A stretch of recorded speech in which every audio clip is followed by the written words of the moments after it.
नमस्कार दोस्तों, मेरा नाम विकास है और आज हम बात करने वाले हैं ये वीआरएफ का और वीआरवी का इंस्टॉलेशन प्रोसेस। मेरा आज फर्स्ट टाइम है ये बोर्ड में, वाइट बोर्ड में। तो अगर थोड़ी बहुत गलतियां होती हैं भाई तो वो चीज़ आप मैनेज कर लेना, क्योंकि मेरा फर्स्ट टाइम है ये। एक्सपीरियंस थोड़ा नर्वस हूँ। बाकी आप लोग समझदार हो और भाई को जो है सपोर्ट करो, और नेक्स्ट टाइम धीरे धीरे धीरे धीरे मैं इन चीज़ों में इम्प्रूवमेंट लाऊंगा। और जो भी थोड़ी बहुत गलतियाँ होती हैं यार, वो भाई समझ के थोड़ा देख लेना। और जो है आज वीआरवी और वीआरएफ का इंस्टॉलेशन प्रोसेस जानने वाले हैं, किन किन चीज़ों का कहाँ कहाँ से लिंक होता है और पहले क्या चीज़ें ध्यान देनी होती हैं। जो मेरे भाई नए हैं, बने रहें वीडियो में। और जो आपके दोस्त हैं, जो आपके वीआरवी वीआरवी काम सीखना चाहते हैं, आपके यार दोस्त भाई जो भी हैं, जो भी वीडियो देख रहा है, उन तक ये शेयर करें। और वीडियो शुरू करते हैं।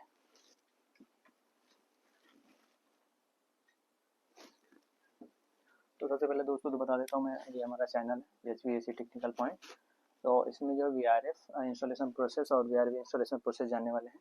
सबसे पहले बता देता हूँ आपको, सबसे पहले क्या करना होता है। जैसे वीआरवी आपकी साइड आई है, आपके पास किसी कॉल आया या किसी की इंजीनियर कॉल आता है कि वीआरवी साइड करनी है या ये वीआरवी साइड है, तो उसमें जाके आपको विजिट करना है। विजिट करने के बाद आपको इंजीनियर सबसे पहले लेनी है ड्राइंग। ड्राइंग लेने के बाद आपको कंफर्म इक्विपमेंट एंड मटेरियल करना है, क्योंकि आपके पास टूल्स कौन कौन से होने वाले हैं। टूल्स कौन कौन से, ये चीज़ मैं बताने वाला हूँ अभी नेक्स्ट वीडियो में, कि टूल्स वीआरवी में कौन कौन से लगते हैं। और मटेरियल में कौन कौन सा पाइप साइज होता है वो भी बताऊंगा धीरे से। इसके बाद जो वीडियो आएगी, और कंफर्म इंस्टॉलेशन पोजीशन की इंडोर आउटडोर लगना कहाँ है, वो चीज़ आपको देखना है कि इंडोर इंस्टॉलेशन और आउटडोर इंस्टॉलेशन इंडोर इंस्टॉलेशन कहाँ पे होना है। ये चीज़ इंजीनियर से पूछना, या फिर ये चीज़ जब कंफर्म ड्राइंग हो जाएगी दोस्तों, तो उसमें जो है ये सारी चीज़ें मेंशन हो जाएगी कि किस एरिया में लगना है। कि एफसीयू आपका लगना है, एफसीयू जो मोर देन आपका लगता है वॉशरूम में लगता है, या चेंजिंग रूम में लगता है, जिसको हम लोग चेंजिंग रूम कहते हैं, तो उसमें लगता है। उसके बाद क्या करना है, रेफ्रिजरेंट पाइप इंस्टॉलेशन। जैसे आपकी सपोर्टिंग, इसके इसके पहले आपकी सपोर्टिंग होगी, सपोर्टिंग जो कि सी चैनल से होगी, सी चैनल चैनल जो थ्रेडिंग रॉड से होती है वो होगी। उसके बाद जो रेफरेंट पाइप उसके साथ ऊपर रखा जाएगा, इंस्टॉल होगा। क्या पाइप साइज है वो चीज़ उसमें बताएगा। जो है ब्रांच रेफनेट लगेगा। रेफनेट जो है होता है जो, जिसको बोलते हैं वाई ज्वाइंट, जो रेफनेट होता है। तो ये हो गया इसके पहले। और इसमें और चीज़ें बता देता हूँ आपको। जो उसके बाद जो है पाइप रेफ्रिजरेंट पाइप जो है, इंस्टॉलेशन टाइम ही रेफनेट लगेगा। हमारा क्या साइज होगा वो ड्राइंग में मेंशन होगा दोस्तों। उसके बाद जो हम बात करने वाले हैं रेफ्रिजरेंट पाइप ब्रेजिंग। इसके बाद जब ये लग जाएगा तो इसमें नाइट्रोजन चला के रेफ्रिजरेंट की ब्रेजिंग हो जाएगी, ठीक है। उसके बाद जो है पाइप अगर आपकी डल गई, तो आप इसमें पहले पाइप डाल के, इंडोर अभी नहीं लगाया, अभी आपने लगाया खाली पाइप, अभी आपने लगाया सिर्फ पाइप। तो पाइप पे जब इंस्टॉलेशन हो जाएगा तो उसके बाद आपको नाइट्रोजन डाल के दोस्तों, रनिंग में तो नाइट्रोजन चलाना ही चलाना है, वो चीज़ है तो आपको पता ही है। नहीं पता तो बता देता हूँ कि नाइट्रोजन जो वीआरएफ और वीआरवी में होता है, उसमें जो है हम लोग या आप लोग कोई भी हो, उसमें 8 to 10 PSI जो है नाइट्रोजन, आपको हाई प्योरिटी नाइट्रोजन आपको चलाना है उसमें।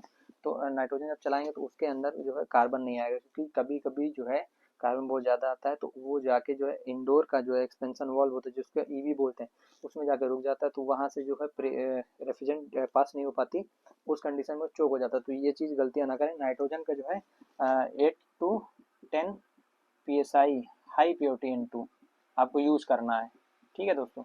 तो ये यूज़ करना है जब ब्रेजिंग करेंगे आप। उसके बाद जब ब्रेजिंग आपकी हो जाएगी, तो आपको इंसुलेशन बीच बीच में चढ़ाते हैं, 6 फीट की इंसुलेशन आती है, आपको पता है। तो उसके बाद जो है इंसुलेशन आपको, जो ब्रेजिंग हो जाएगी तो उसके बाद जो है आपको प्रेशर डालने के बाद जो आपको जहाँ पे जॉइंट है, नाइट्रोजन नट्राइल टेप, इको टेप जिसको बोलते हैं वो, और बीआरबी टेप, जो एक ब्लैक बीआरबी टेप आता है, उसको आपको इसका फिनिशिंग कर देनी है। उसके बाद जो है आपके जो प्रेशर होल्ड हो जाएगा, तो प्रेशर आपको इसमें होल्ड कितना करना है, हम लोग करते हैं दोस्तों 700 PSI अप टू 70 आवर, ठीक है। 72 घंटे के लिए आपको जो है इसको प्रेशर होल्ड करना है। उसके बाद आपको ड्रॉप कर देना है, 300 PSI पे होल्ड कर देना है, क्योंकि ज़्यादा देर तक ये आप नहीं वो कर सकते। तो 300 PSI पे होल्ड कर देना है। उसके बाद जब तक आपका इंडोर नहीं लग जाता, तब तक आप इसमें जो 300 PSI पड़ा रहने दीजिए।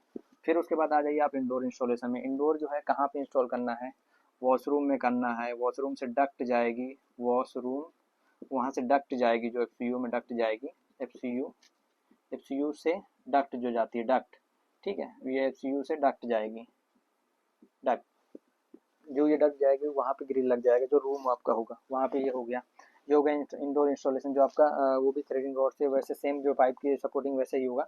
उसके बाद आपको दोस्तों क्या करना है, इसके बाद जो है इलेक्ट्रिकल इंस्टॉलेशन, जो इलेक्ट्रिकल इंस्टॉलेशन में आएगी, जो आपकी कम्युनिकेशन वायर आ जाएगी और इंडोर में जो सप्लाई डलेगी, इंडोर में मतलब जिस हिसाब से इंडोर की कैपेसिटी होगी, कूलिंग कैपेसिटी होगी, उस हिसाब से डलेगा। अब मान लीजिए दो एच का है तो उसमें 2.5 एच का इंडोर है, तो उसमें हम लोग लगाते हैं 2.5 स्क्वायर वायर। तो आप उसके हिसाब से सब कुछ मेंशन होगा ड्राइंग में, इंजीनियर से पूछेंगे, इंजीनियर बताएगा। फिर ये कम्युनिकेशन वायर आपको डालनी 1.8 की, कोई डालता है 1 की, तो हम लोग जो डालते हैं 0.8 2 कोर के डालते हैं दोस्तों, आप भी डाल सकते हो, क्योंकि उसमें सिर्फ डीसी वोल्ट जाता है कम्युनिकेट करने के लिए, क्योंकि एक दूसरे से लूप होती है सीरीज में, तो वो करना है। उसके बाद जब ये आपका कम्युनिकेशन वायर डल जाएगा, उसके बाद क्या करना है आपको, ड्रेन पाइप डालना है, ड्रेन पाइप इंस्टॉलेशन करना है। ड्रेन पाइप का भी एक अलग से सपोर्ट लेके जानी है, क्योंकि वो वाटर लेवल जो हम मिला के रखेंगे तभी जो है आपका वाटर जा पाएगा। फुल वाटर डालने के बाद वाटर टेस्ट करेंगे और उसके अंदर पाइप एक बार डाल के पाइप में पानी डाल के उसके बाद उसको चेक करना है। इसके बाद जो है इसमें भी इंसुलेशन आपको चढ़ानी होगी दोस्तों, ये हो जाएगा जब, उसके बाद जो है आपका आउटडोर इंस्टॉल हो जाएगा। आउटडोर कहाँ पे इंस्टॉल होगा, जो आउटडोर में छत पे इंस्टॉल होगा, जहाँ पे आपका रूफ टॉप में, रूफ टॉप रूफ टॉप में इंस्टॉल होगा। और ये जो है पाइप जो जाएगी, इंडोर की जो पाइप जाएगी, उसमें से जो रेफनेट जो जाएगा, मान लीजिए रेफनेट जाएगा, तो ये कनेक्ट हो जाएगा वहाँ पे, और ये इंडोर साइड आ जाएगा, तो ये आउटडोर में कनेक्ट हो जाएगा। ये अगर ये दो आउटडोर आएगा तो ये चीज़ उसमें कनेक्ट होगा, ये इंडोर साइड आएगा, इंडोर साइड अगर एक रहेगा तो ये इंडोर में कहीं ना कहीं अंदर से ही हमारा एक पाइप जाएगा, ऐसे दो, एक डिस्चार्ज और एक सक्शन, सक्शन, ठीक है, ये डिस्चार्ज, ये कनेक्ट हो जाएगी। इसी में जो है कम्युनिकेशन वायर जाएगी, जो पहला इंडोर होगा। ये हो गया। उसके बाद जो है हम लोग क्या करेंगे, जब ये सारी चीज़ें हो जाएंगी, ये आपका आउटडोर इंस्टॉल हो जाएगा, इंडोर इंस्टॉल हो जाएगा, ड्रेनेज टेस्ट हो जाएगा, फिर उसके बाद check equipment and installation finish. जो इंस्टॉलेशन फिनिश हो गया वो आपको एक बार चेक करना है।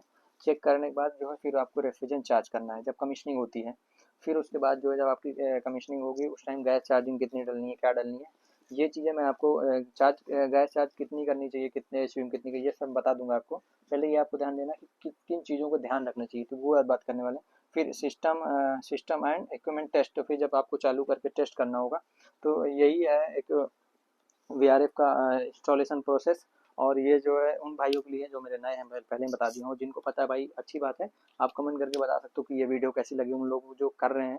और अगर कुछ चीज़ें आपको नहीं समझ में आए तो आप मुझे कमेंट करके बताओ, उसका मैं अलग से बता दूंगा आपका कमेंट उसमें स्क्रीन करके। और मेरा अभी इसमें पहला है, फर्स्ट टाइम है, क्योंकि मैं कभी नहीं किया हूँ भाई कि ये बोर्ड पे समझा पाना, क्योंकि मैं पढ़ा ही हूँ बोर्ड में और बताया किसी को नहीं। मैं सोचता हूँ जो मेरे भाई हैं, बहुत से कमेंट करते हैं कि भाई हमें भी सीखना है काम, हमें सीखना है, तो उनके लिए है ये वीडियो। और कैसी लगी वीडियो भाई कमेंट करके बताना है, और भाई के चैनल को सब्सक्राइब करना है और फॉलो करना है HVAC टेक्निकल पॉइंट को, ऐसे ही प्यार बना के रखना भाई। बाकी मैं हर एक चीज़ बताने वाला हूँ आपको, जो जो इसमें से आपको नहीं समझ में आता या साइड पे समझ में नहीं आता, मुझे कमेंट करो, उसका मैं बताने वाला हूँ। तो मिलते हैं नेक्स्ट टाइम, तब तक के लिए बाय।